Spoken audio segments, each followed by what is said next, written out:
to the dark side. I'm your host, Brianna. And I'm Dyson. And this is Dark Adaptation.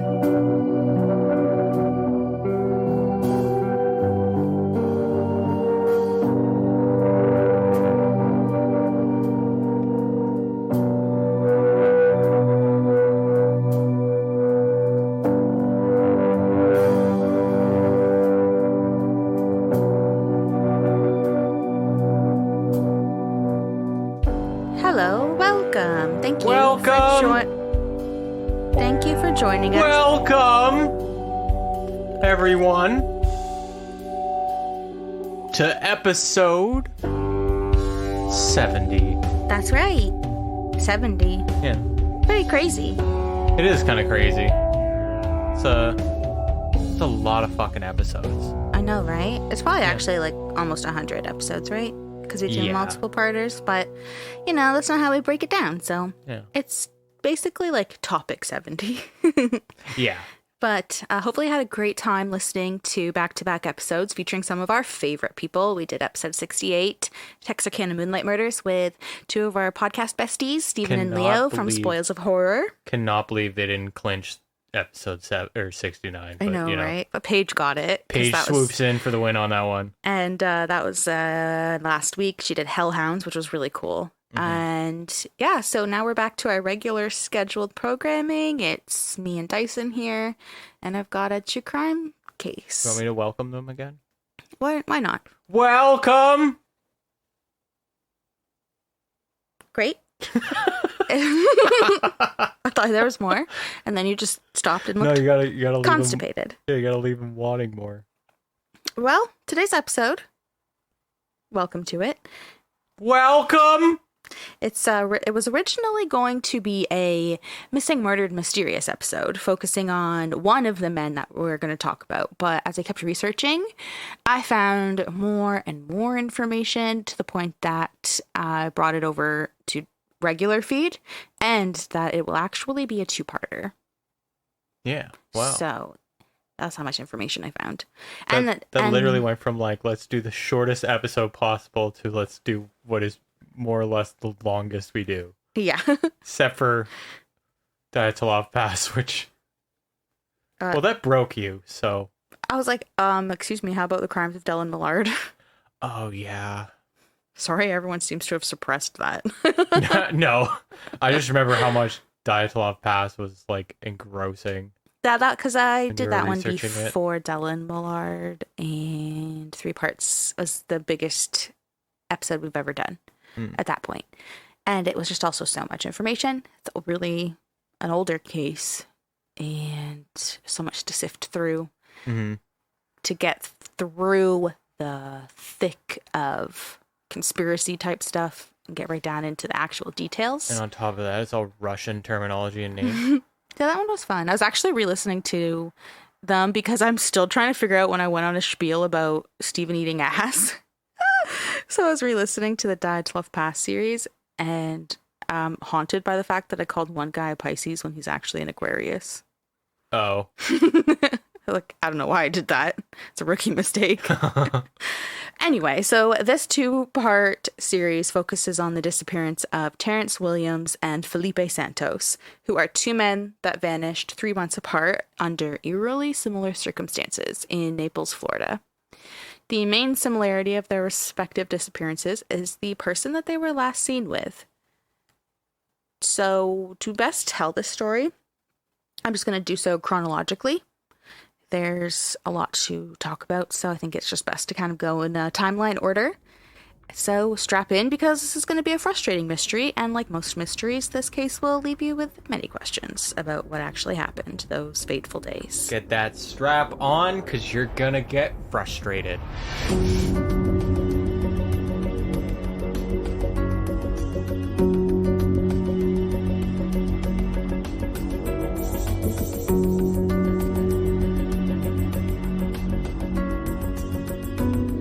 Our story begins in 2003 with 23-year-old Felipe Santos. Felipe was from Oaxaca, Mexico, but for the past few years he had been living with his brothers and fiancé in Immokalee, Florida. Immokalee is a farming town that attracts immigrant labor from Mexico, and though he was living here and working as a farmhand, he also worked 40 miles away in Naples as a construction worker. And his construction job was where he was headed on Tuesday, October 14th, 2003, which began like any other day. Felipe was making the 45-minute drive to work in a 1988 white Ford Tempo with his two brothers, Jorge, who was older, and Salvador, who was younger. Around 6:30 a.m., they were involved in a minor car accident while they were driving down Immokalee Road, which connects Immokalee to Naples. And like always, there's going to be photos on Instagram with maps and stuff so you can visualize these things. I feel like I'm going to say that like every episode, but that's where you go. Instagram, Dark Adaptation Podcast. Check it out. Yeah. So Felipe didn't see Camille Churchill driving in her white Mazda Protege in the lane next to him when he ran into her. Luckily, no one was hurt. It really was just a minor collision. I believe Camille just got like a flat tire and some minor damage to the back end. So Camille said Philippe was nervous, appearing like he wanted to flee. But Camille told him to pull into Green Tree Pleasant, which is a nearby shopping center, so that they could sort everything out. Salvador said Camille was angry and wanted to call the cops, so Felipe had tried to offer her some cash so the cops didn't have to get involved. And Felipe was undocumented and he didn't have a driver's license, so the idea of the cops coming around to this accident is most likely the reason that he was nervous. Yeah, I was gonna say this just sounds like he wasn't. He wasn't. I almost said registered, but whatever the government makes you do. He wasn't legal. He wasn't. Yeah. He wasn't a citizen. Yeah. He was, as all of the signs say in this area, an illegal alien. I'm an alien. I'm a legal alien. So that's probably why he was nervous. He was like, I don't. Like, please just take this money. I'm so sorry I hit you. And Felipe, I can forgive the not like legally allowed in the country, but the license thing, I don't know, man. I know. That one I don't know about. I don't think I have your back on that. It's a tough one. And it's like he obviously wasn't making like all of the money he could. Like, that was enough money in Immokalee, where he was just doing farm work, so he had to drive into Naples to do construction. I was going to say, so this man is worked to the bone. Him and his brothers. Construction alone is a hell of a gig. Mm-hmm. And then farmhand. Exactly. Fuck. So, Camille declined his offer for the cash, saying that she already called the cops.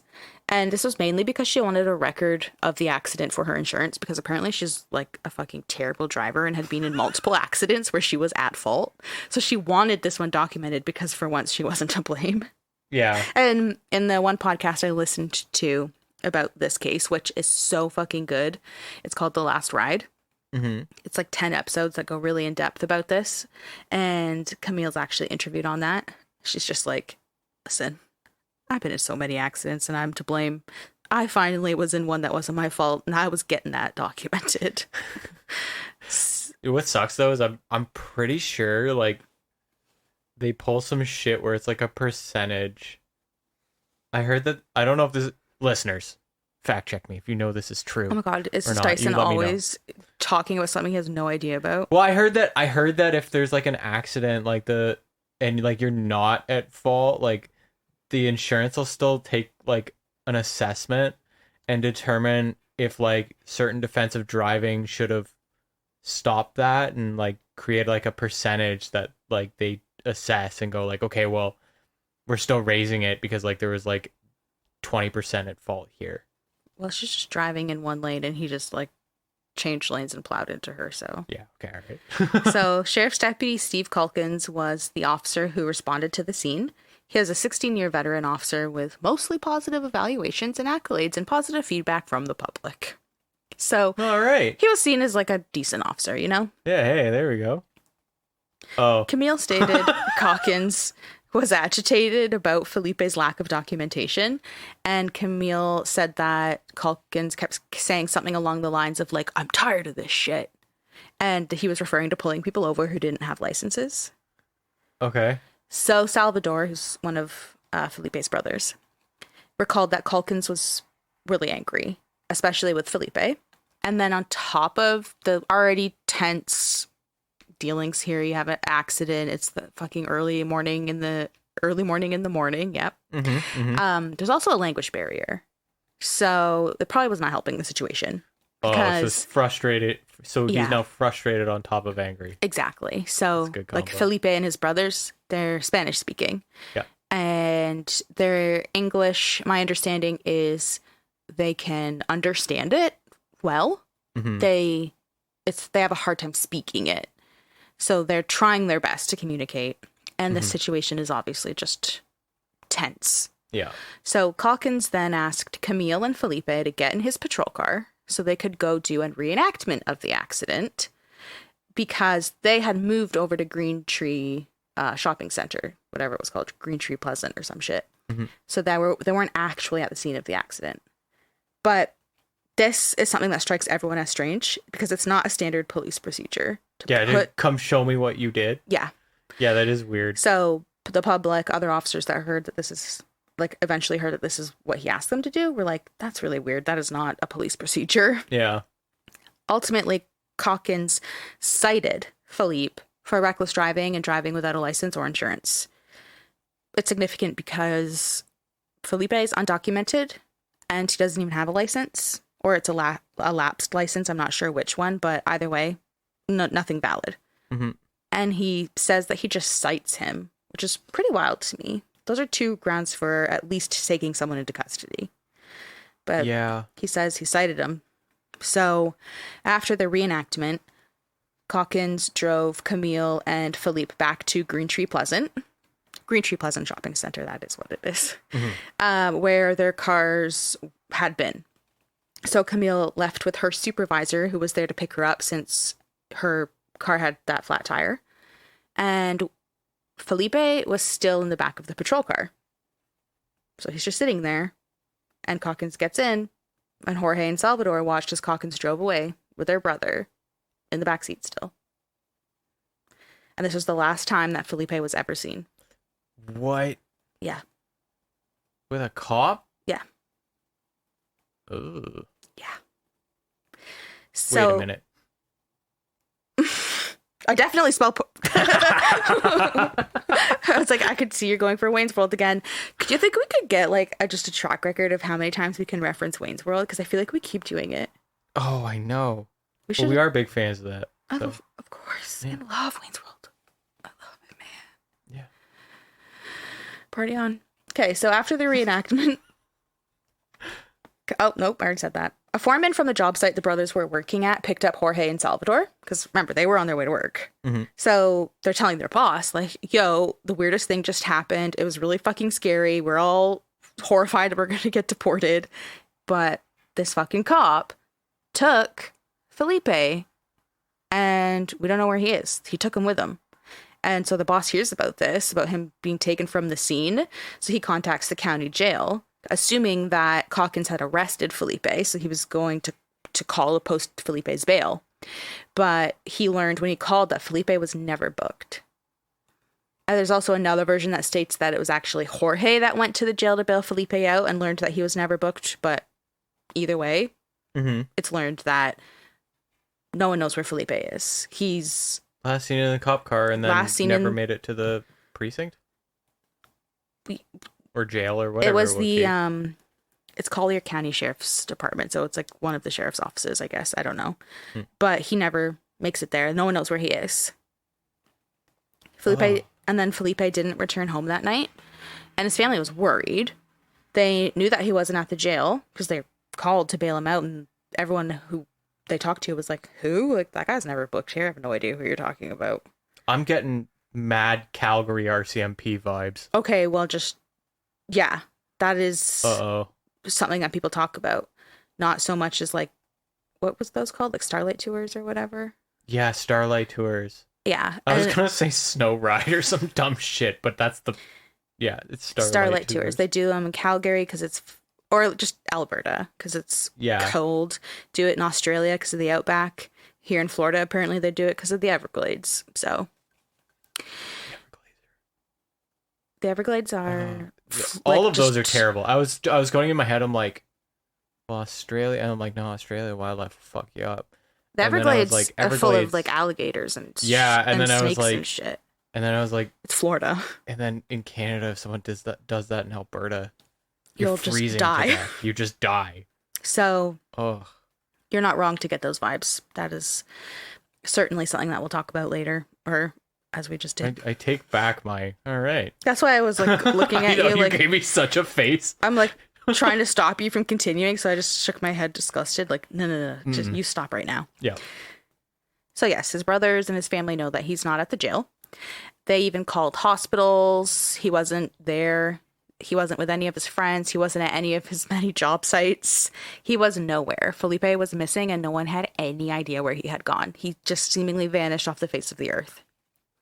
His brother tried to report him missing, but was given the usual roadblocks, like he's an adult, you have to wait X amount of time, all of those things that we've heard a million times, especially if you listen to Missing, Murdered, Mysterious. Mm-hmm. So the family did everything they could. They spoke to people at and around the scene of the accident. They called the Mexican consulate. They even had their English-speaking friend, a woman named Reyes Martinez. They had her contact the police on their behalf to avoid any language barrier or translation issues. Mm-hmm. So Martinez called the sheriff's office to tell them Felipe was still missing and was last seen with Deputy Calkins. And whoever answered the phone was confused because, as we know, there's no report that Felipe is arrested. There isn't even a report made by Calkins that matched what Martinez was telling them about this supposed accident. And I'd be so creeped out. I would be too. I'd be horrified. If I was working at like the precinct and I took a call and they were like, named the officer, took him into custody, but there's no record and that person's missing, I'd be like, yeah. Be like, you hold on the line. Especially when, like I had said in the beginning, apparently this officer he is a 16-year veteran, not apparently, like that's true at this point. And apparently he had positive reviews and was a pretty good officer. So I think it would kind of be a trip. Yeah, he's got like a great 5-star rating on Rate My Constable. Basically. Yeah. Rate My Deputy. It's a little survey after your arrest and a tip option. Thank you so much. If you'll just scan this QR code, it'll take you to SurveyMonkey and you'll get a 15% discount on Red Lobster. I really recommend it. Right now it's $25 for endless shrimp. So, yeah, whoever answers the phone's confused. They're like you said, tripped out. Like, well, they're giving the exact name of the deputy. They're telling me exactly what happened. They're giving dates, times, witnesses, but there's no record that matches anything. So Calkins actually happened to be in the office when Martinez called. And so a supervisor asked Calkins about the situation. And Calkins stated that it was true. He had technically arrested Felipe, but he had quickly changed his mind about the arrest when he saw how, quote, polite and cooperative he was. So he instead dropped him off at a Circle K convenience store near the shopping center. Sounds like the most uncop thing I've ever heard in my life. Right. And Calkins then got on the phone himself to speak to Martinez, where he urged her to file a missing persons report. Oh, wow. Real nice. Don't you say like 5,000 red flags here? It's so fucking scary. Yeah. Usually a deputy would be like, ma'am, like he just is out, like the typical things cops say, like maybe he's out on a bender, maybe he needed a break from life, maybe he whatever. Life. I don't know. He's working all these jobs. Yeah, he wouldn't know that, but you know what I'm saying? Yeah. There's always those excuses. Yeah. And instead he's just like, you should file a missing persons report. Oh yeah, Calkins? Why are you so sure he should file a missing persons report? Is this man's missing? I mean, everyone thinks he is, but do you know he is? Yeah. Why are you so sus? Yeah. The fuck's your problem, Calkins? Next person to say shenanigans is gonna get pistol whipped. Sorry, that might be a different cop. On October 29th, 2 weeks since Felipe's mysterious disappearance, Jorge filed the official missing persons report for his brother. While it was true that Felipe was undocumented and worried about getting arrested on the morning of that accident, Jorge made it very clear that Felipe would not leave his family without any word. And Felipe was described as this like calm, respectful, hardworking man. And his sudden disappearance was completely out of character, especially since he was a new dad. His fiance, Apolina, had just given birth to a baby girl, and he was so excited to be a dad. And even though they had only had 4 months together, he was a loving, doting father. Like, he loved his daughter, and he wouldn't just bail on them. Mm-hmm. Even think about how hard he was working. Like, this guy isn't just gonna up and leave, especially on the way to work with his two brothers. Like, literally, no everyone sense. is like, yeah, he was seen in a cop car. Because like missing people in the back of your head, you always have to weigh like, did they kill themselves, right? Uh-huh. But like, what is he gonna do? Fucking walk out of the cop car and just off, like Exactly. wander off and do that? I don't think so. What Right. the fuck happened? On top of that, investigators had little information to go on when it came to locating Felipe. Calkins never filed an incident report, like we know, and it had been 2 weeks since Felipe's last seen. There was no indication that Felipe was suicidal. He didn't have any alcohol or drug dependency, and he didn't have any enemies. Investigators did whatever they I did. just want to point out that makes him like the best construction worker / farmhand in the world. I know. So he doesn't drink, he doesn't do drugs, he's a family man. He is. I'd be like, this isn't a real person. There's nothing wrong with this guy unless you want to like harp on the fact that he's undocumented and was driving without a license. Because no, like he's doing construction work. This guy, by all accounts, by everyone that knows Felipe, his fiance, his parents back in Mexico, his bosses, people at the Mexican consulate, and then there's what's it called? There's because he's living in Immokalee. I think it's called the Immokalee Coalition of Immigrant Workers or something. Mm-hmm. So it's just that, like this coalition that talks with and deals with the migrant workers that are there. Mm-hmm. And everyone there, great things to say about Felipe. Like, this man isn't just going to walk away from his life. And he just had a baby that he loved. So, yeah, it's just so frustrating. And the thing is, like, we're also, like, the only reason we're talking about this is because we're really just going, like, well, what else could it ever possibly be other than what it looks like? Mm-hmm. Right? So. Occam's razor. Yeah. But, yeah, exactly. Mm-hmm. So, like I said, investigators did whatever they did. It wasn't really investigate because it was apparent that they had tunnel vision this whole time. They just thought that Felipe had fled the country or was hiding out since he was undocumented. Like, they were not taking his disappearance seriously. I fucking hate when they do that. It's so annoying. Like, so annoying. They're like, well, we're just taking the most obvious leads and just pursuing it. It's like, well, the most obvious lead is the fucking cop car that pulled him away, isn't it? Yeah, a cop car that drove away with this man in the back of it, and no one saw him again. And this man, Deputy Calkins, didn't put it in a report, doesn't have any proper documentations for the supposed citations he gave him, for the supposed arrest he made, but changed his mind. Like, come on. Yeah. Come on. Yeah. Come on. So, yes, the Collier County Sheriff's Department didn't view Felipe's disappearance through the lens that he was a victim at all. Just that he walked away. Amazingly, Calkins wasn't formally questioned, amazingly sarcastically, wasn't formally questioned about Felipe's disappearance until 6 days after the official missing person report was filed. That's 3 weeks after Felipe's vanished. Calkins said that he had drove Felipe to a Circle K gas station less than a mile from the crash site, this time adding that he did so because Felipe needed to use the phone. He claims he gave Felipe citations and his car keys back and then just left him at Circle K. Drove away. That was the last time he saw Felipe. You left him at a Circle K with just his keys? Yeah, I guess so. Jesus Christ. because he's like, well, Felipe said he needed to make a phone call, and he's like, he was really nice, he was really cooperative. I changed my mind about arresting him, so I just let him go at the Circle K because he needed to use the phone, and I left. Another officer headed over to the Circle K to check out the surveillance footage, but Felipe was nowhere to be seen on camera. Footage was only captured inside the store. There wasn't any exterior footage, but still, there was no sign of him.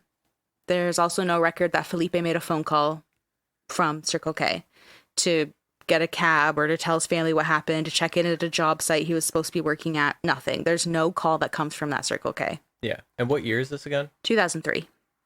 Yeah. Okay. It's October 14th, 2003, I believe. I'm going to go back up here. I was going to say that's actually kind of frustrating because there would still be payphones. Oh, yeah. Yeah. Oh, yeah. It would have been a payphone. It's not like he would have went in to ask the clerk to use the phone. Like, he'd be using a payphone. Mm-hmm. While they couldn't verify Calkin's version of events, no red flags were raised for investigators, apparently. Not even after they learned that Calkins never informed dispatch that he was giving a ride to Philippe, which is protocol. If you are going to be giving a civilian, anybody, just a ride in your patrol car, like, you're not a fucking Uber. You're not a taxi. Like, you don't do that. You're not everyone's best friend. So if you're going to be transporting an individual in your vehicle, you have to document those things in case anything goes wrong. Yeah, like we watched Cops recently. You see how often they have to chime into the radio to say they're doing like every little thing. Everything. Like there's codes for like. They were like, I'm gonna pull him over, and then I successfully pulled him over. Yeah. I'm getting out of the vehicle. I'm checking on this vehicle. Like, you have to give a play-by-play. Yeah, they're like code 6, code 4. Like, so Calkins never informed dispatch that he was giving a ride to Felipe. And and he never told anybody after they learned that whoa, what the hell did I just write there? Brianna just had a stroke, everyone. I have about a few a day. I'm going to the doctor. It's okay. So can I come? I also have issues. So, yeah, you could come with me. Thanks. It's like in Step Brothers when they go to all the job interviews as a team. We're here to fuck shit up. Yeah, we go into my doctor's office. We're here because we fucked ourselves up. We're getting old. Yeah. So, right. I was saying that investigators could not verify Calkins' version of events, and no red flags were apparently raised, not even after they learned that his whereabouts after leaving the scene of the car accident were unknown for hours. Hours or an hour? I believe I wrote hours, but I'm pretty sure it was 1 hour. Yeah, even. Yeah. They're unaccounted for an hour after Felipe vanishes, and they can't verify it. They have no idea where he was or what he was doing. Where was radio check on that? Still, no red flags are raised. What the fuck? It's so frustrating. I told you. I warned you. I warned everyone. Man, the dispatch like chimes in to check where the cars are all the time. This guy just seems to live by his own rules. So, fucking smoking gun bullshit is this? Sadly, just real life, man. Oh my god, it's like that Mel Gibson movie where he's a cop. Lethal Weapon? Yeah. I've never heard someone describe Lethal Weapon as the Mel Gibson movie where he's a cop. Everyone just knows Lethal Weapon. I've only seen the trailer. Are you serious? You've never even seen like the OG? I've never seen the original. Remember you walked in and I was trying to watch the like Netflix revamp? That's just embarrassing. I turned that off because I knew this wasn't right. I knew I was breaking some cardinal sin, so I shut it off. But I've only seen the trailer. You know, say what you want about Mel Gibson, he's what he is. But yeah. Lethal Weapon is good. Yeah. Sorry, I keep thinking of Always Sunny. Why? Because they did like a whole episode about how great Lethal Weapon is. That's a good episode. I mean, yeah. Gotta get past the blackface, but it's a good episode. It's Always Sunny. It's the whole point of it. Yeah. So a complaint against Calkins was filed alongside the missing person report by Jorge. So the complaint was investigated internally by a PIO. A PIO is a public information officer. Oh, okay, yeah. So you're part of the sheriff's department, but you triage all of the public inquiries and complaints, basically. Yeah, and you're like, I was gonna say like the idea is you're usually impartial, but like I no, mean, you you're should not. be, but of course you're not. No, you're not. You because you're part of the precinct. You're in there. Yeah, I was a PIO for where we worked before, Yeah, I guess so. and it's like, you can kind of dictate things on your own terms because people are obviously inquiring about something they don't know about. So then you can kind of push whatever. And I've dealt with enough from the government. I've dealt with like 4 PIOs from Freedom of Information requests that I've done. And like they all do the same thing, and where they try and like lead you a certain way. But like I had one just last year, 2 years ago, call me up and just said, "Hi, I'm like finally reaching out about your request," and then kind of just like hinted it's a lot of work, and I just went like, forget about it, man. It's all good, man. I've only done one Freedom of Information request, and it was for when we did the bathtub girls, and I wanted the 911 call. Yeah. But no luck. Mm-hmm. Yeah. Got a letter back and my money back, so. Oh, they give you your money back at least. Did they? Or did I just imagine and wish they did? They usually would. I don't remember, but I know I have the letter somewhere, and they just said, like, sorry. Yeah. Not available. It's so annoying, too, because I don't really have to give a reason. Yeah, our whole reporting. They're like, oh, you can ask, but yeah, this is why our news sucks so much sometimes. Man, okay, so I have like so many different Instagram accounts, and the one I keep going on to that I don't use very often keeps every time sending me, bombarding me with notifications about how I'm not going to be able to see the news anymore. Oh God! And I'm like, I fucking know, because Canada has all those new laws about not having third party give you the news. Yeah, third party social media has to pay for each link that they post. Yeah. Oh my God, we've derailed, but crazy. So this complaint that was filed alongside the missing persons complaint was investigated internally by a public information officer. But on November 27th, 2003, Calkins was cleared of any wrongdoing. Basically, this investigation concluded that Calkins conducted his duties in a manner that was lawful and correct, and he was exonerated. And the internal investigation was closed at the beginning of December. So, all right. Well, this is why I fucking hate the thin blue line. Completely. Like that, the principle of that is just fucked. And I use investigation loosely because minimal work was done. Those closest to Felipe were not interviewed, not even his brothers who were at the scene when Felipe was taken. And there was only one sworn statement taken, and that was from Calkins himself. So it's a pathetic attempt at an investigation. You can't call it that. We tried nothing, and we're all out of ideas, man. Yeah. Might as well have said that. Yep. So it seems like it was just protocol to do this, quote, investigation, since a complaint was filed, but it was not handled with much seriousness. Again, you can see this pattern of not treating Felipe like he's a victim, not taking Felipe's disappearance seriously, just throwing him to the wayside, and just textbook prejudicial. Completely. Yeah. Felipe's disappearance wasn't on the news. There was no flyers printed. Police were not talking with the media about this case. Nothing. Felipe would not be mentioned on any news broadcast or missing persons flyers until months later. And it was only after another man of color went missing.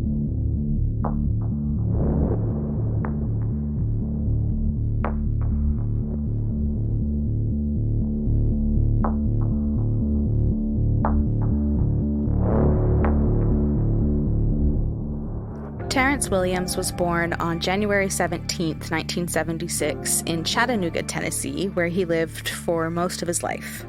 In 2004, Terrance was a 27-year-old father of 4 living in Naples, Florida. That reminds me of my mom. She was 27 and had 4 kids. Ooh. Yeah. She was doing the damn thing. That's stress. His mother, I'm 90% sure it's Marcia.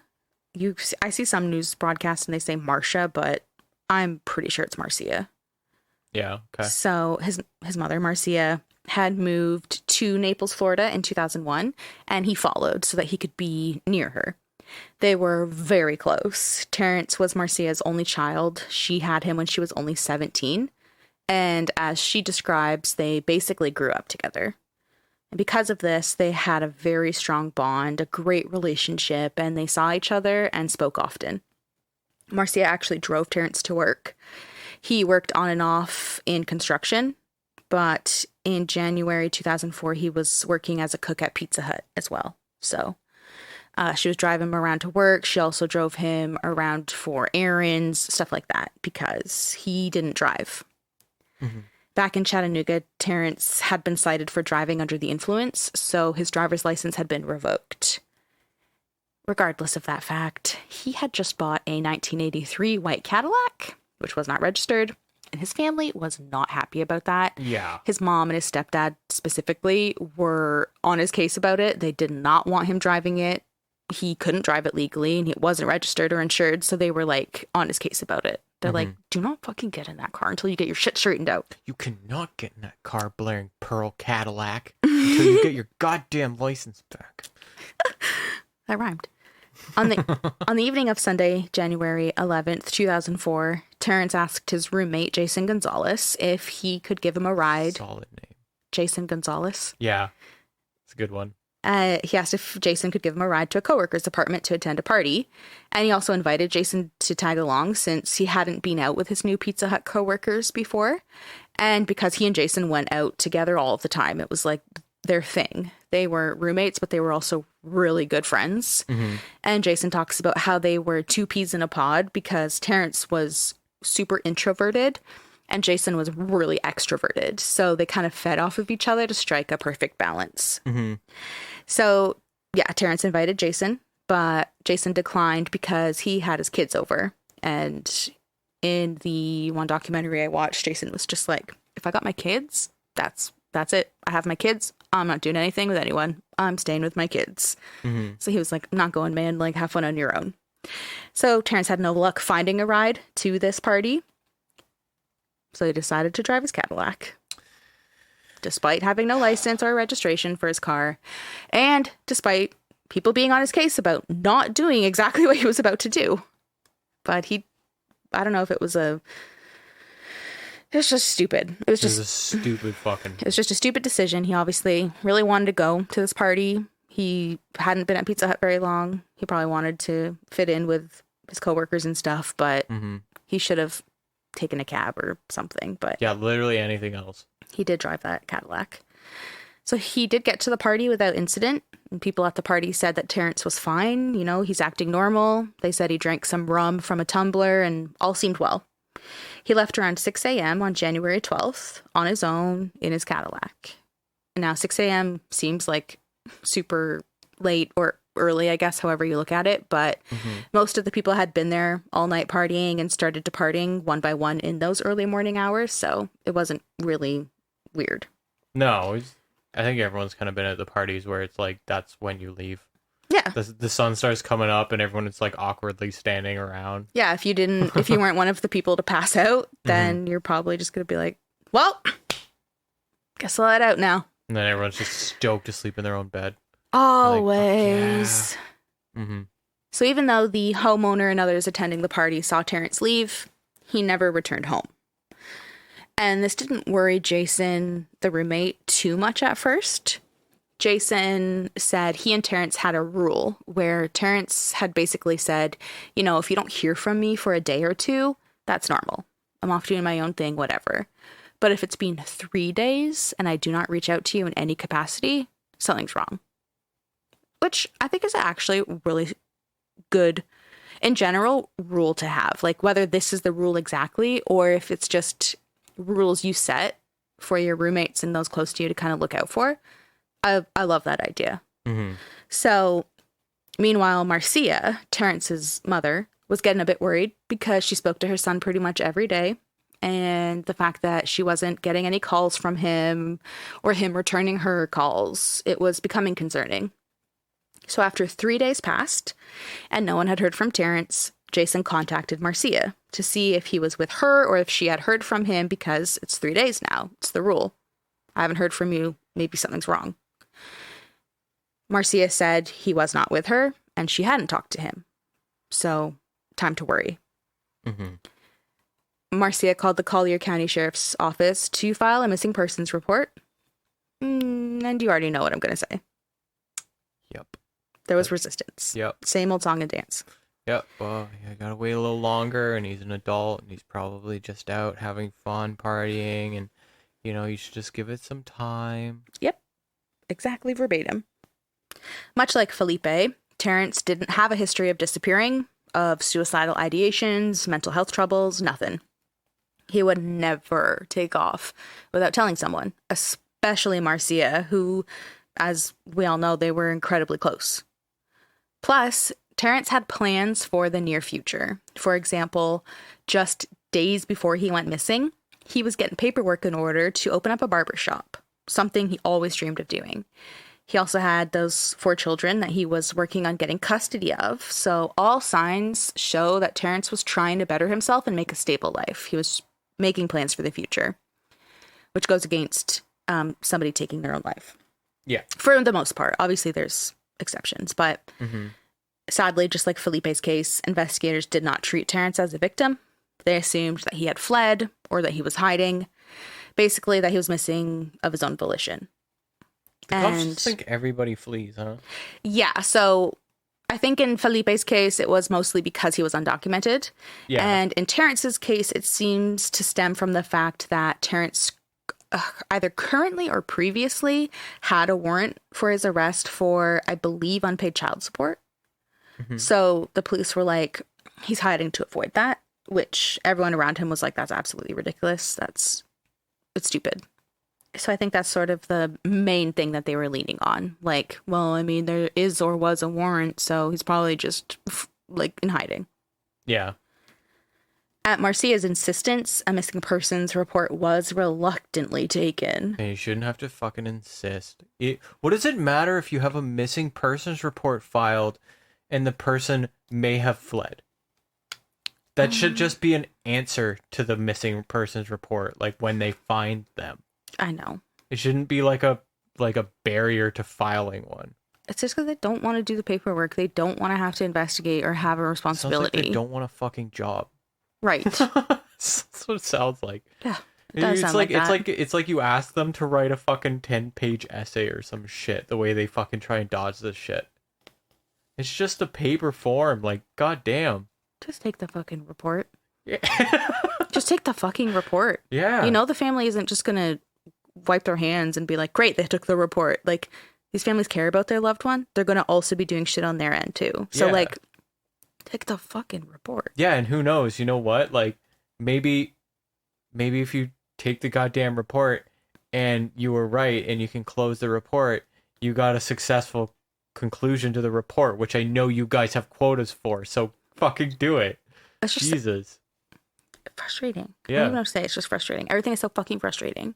And you just want to grab people and be like, just fucking do it! Gah! So it was taken on January 15th, 2004. But that's about as far as it went. Police weren't of any further help. They were like, fine, we finally took the report. Are you happy? Anyway. So Marcia took matters into her own hands. She contacted her family back in Tennessee to help make phone calls to all the usual places in hopes of locating Terrance. They called hospitals, morgues, everything like that, jails, whatever. They even called tow companies because they knew that he had been in that Cadillac. And Marcia's sister, so Terrance's aunt, Pam, was able to track down Terrance's Cadillac, which had been towed from Naples Memorial Garden Cemetery on Immokalee Road. If you'll remember, Immokalee Road is where Felipe was last seen. Yeah, and this car was at a cemetery? Uh-huh. Well, that's fucking not good. So the tow report was signed by none other than Deputy Steve Calkins, the man last seen with the missing Felipe Santos. Marcia contacted the employees at the cemetery storefront to see if they saw anything, and they told her that they did. Now, they didn't use Calkins and Terrance's names because obviously at the time they didn't know them by name, but we know it was them now, so I'm using their names here just for clarification. So the cemetery employees The cemetery employees said that they witnessed Calkins pull Terrance over with lights only, no sirens, between 9 and 10 a.m. on January 12th. So this is the day after the party, or like the morning. You know what I mean? He went to the party January 11th night, left. This is when that happens. Terrance drove his Cadillac into the cemetery parking lot, where it appeared he was asked by Calkins for identification, which Terrance didn't appear to have. Employees stated that Calkins patted Terrance down and then put him in the back of his patrol car. Calkins went into the storefront and told the employees he was leaving the Cadillac in the parking lot, but would be back for it. And then he drove off with Terrance in the back of his car. The employees witnessed Calkins return to the cemetery alone between 30 to 90 minutes later and watched him move the Cadillac from the parking lot to the side of Immokalee Road. The employee then saw Calkins throw the car keys on the ground next to the car, where he waited for a bit until a tow truck arrived. What the fuck? This is so weird. So weird. On top of telling this story to Marcia, the witnesses also later gave their story as a sworn statement, signed and everything under the threat of perjury. So the family and public are inclined to believe their story. And plus what they have to gain from lying. Yeah, like, I'm pretty fucking inclined to believe this. Exactly. Yeah. At the time that they gave their story, they didn't know that there was potential for anything nefarious going on or whatever. So it's not like they were deliberately feeding into a narrative. Like, they just said what they saw. Mm-hmm. So that ends the witness statements from the cemetery employees. So now I'm just going to go back into the facts of the story as we know them and keep telling it. So early in the afternoon, a tow truck arrived to take that Cadillac. Calkins told the driver that the car had been abandoned. The driver thought this was weird because the keys were with the vehicle, sort of. The license plates were still there, and there was personal belongings inside that the driver describes as like stuff you would want and need. Like if you were going to an abandoned car, you wouldn't leave these things in there. And he said that in all of his years of towing, he's never seen a car abandoned in this manner. And when he says this, I believe it was in the podcast that I listened to, that the Last Ride one. He says that at this time, when he goes to tow this Cadillac, he had not been towing for very long. He hadn't made that many calls. So he was still new, and he was still like getting familiar with the types of calls he would be sent to. And when he gives the interview about how looking back, it's weird. Mm-hmm.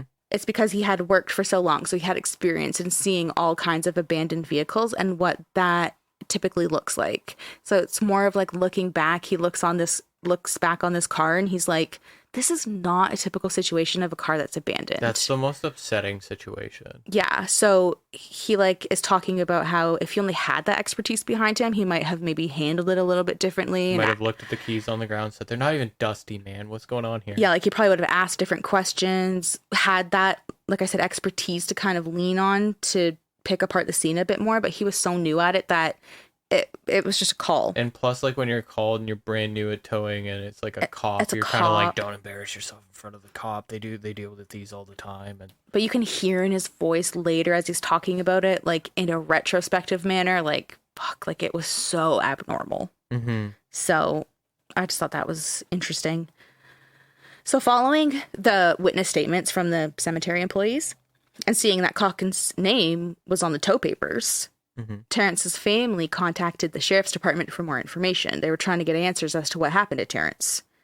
This is when they learned that Calkins had not filed an incident report, nor had he made an arrest that day. Terrance's family repeatedly asked to speak to Calkins so that they could clarify things, because they're like, people are throwing your name out there, your name specifically. Where did they get that name? Obviously, they saw you, they talked to you. I want to talk to you. I want to clarify what the hell you did with my son.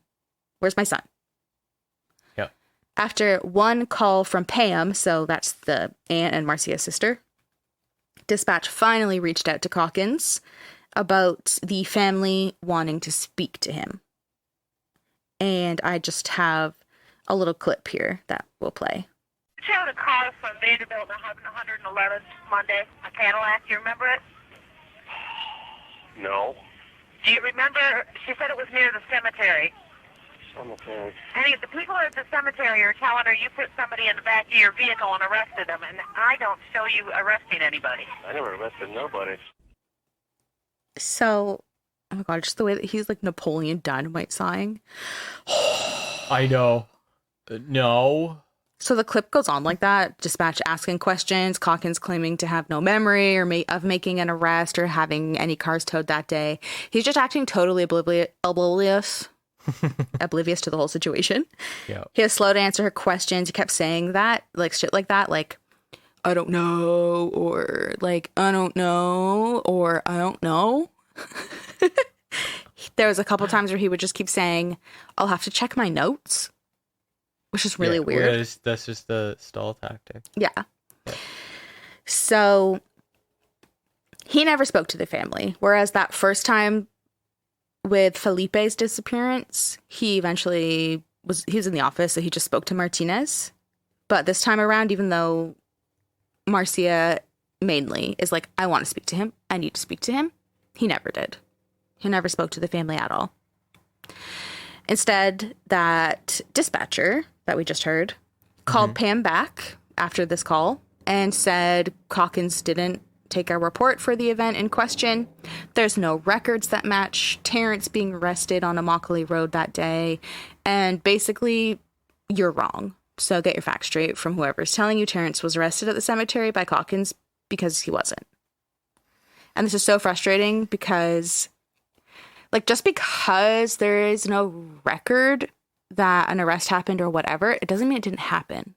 Especially because, at least by looking at how Calkins handled Felipe and everything, he doesn't appear to do everything by the book. He seems to kind of take the law or policies into his own hands and just do what he wants. Yeah. So it doesn't mean it didn't happen. Can we get a location check on Car Ramrod, please? A few days after that dispatch call with Calkins and Pam, Calkins' supervisor spoke to him about the incident because Marcia's not letting up. She's like, something stinks here and I want answers. So the supervisor speaks to Calkins and is like, what's going on? At this point, Calkins claimed to have a better recollection of his interaction with Terrance that day. So the supervisor was like, okay, cool. Submit an incident report. Since no records of an interaction exist, you have to submit an incident report. How does that not send chills down your spine when all of a sudden he's like, oh. Also, it's not like Cadillac. Yeah, it's not like we're going months or years after. Like, the point the cemetery workers say they saw Calkins and Terrance in the parking lot, to the point that dispatch calls him at home and he's going like, I don't know. That's 4 days. Like, it's pretty recent. Yeah. And, like, you're not going to forget. Like, I know cops will probably pull a ton of people over. Like, you pulled someone over at, like, 6 in the fucking morning and had his Cadillac towed. This one was about 9 or 10 that he pulled him over. But, like, you would remember it. Like, it's You'd think it's a big chunk of your day. Especially if you drove away with this person. Yeah. That makes no sense. So that's where we're going to end it for part 1. Oh. Suck it, listeners. Are you on the edge of your seats? Good. Stay there.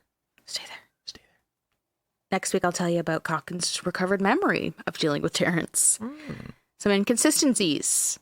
More internal affairs investigations. More inconsistencies. A couple theories as to the fate of Terrance and Felipe. And inconsistencies. Hey, listeners, if you love the idea of cops investigating themselves, you're going to love episode part 2. Episode part 2. Episode part 2. I'm going to title it that now. Don't. All right. So, yeah, make sure you come back for part 2. Yeah. All of the sources used are available on our website, darkadaptationpodcast.ca. While you're there, you can also support us by buying us a coffee. I love coffee. It's to fuel our research. Or you can buy an embroidered patch if you're so inclined. They're beautiful. They're lovely. I have one on my jacket, on my purse. I have them all over the place. Mm-hmm. But if you cannot support monetarily, that's okay. Just rate. Just a virtual hug with a little 5-star. Oh, well, that's cute. Yeah. Rate the show. I could really use it, guys. Please. Leave a review if the platform allows that. Thanks to everyone who's been leaving us 5 stars and sharing the show with their friends and family. It means the world to us. It helps us grow, all of that. I also mentioned a lot of locations throughout this episode, so make sure you follow us on Instagram to see maps of the areas we've discussed at Dark Adaptation Podcast. And while you're there, send over some case suggestions or say hi, whatever.